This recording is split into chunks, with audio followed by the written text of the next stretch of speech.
pulling apart this 24 to 70mm lens, 4L Canon, just to get to the aperture unit. It's a bit of a mission because there's micro adjustment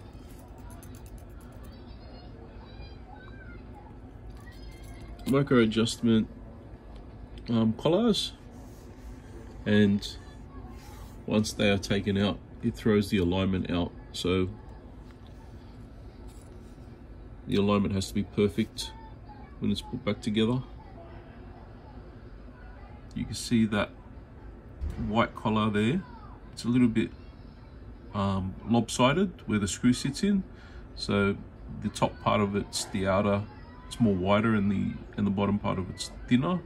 So those turn around and move the optic, move this optic assembly up and down, so it adjusts the optics into position.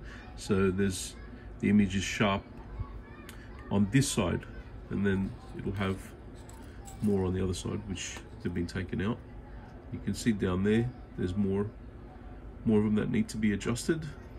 The golden or the copper looking ones, those ones there, that's for the optic in here. So there's a lot of those throughout this lens. Luckily I don't need to get any further. I don't need to pull that apart to get in there. I'll just take the flex, or the aperture unit, the PDU assembly, power diaphragm unit, out, and fix it up.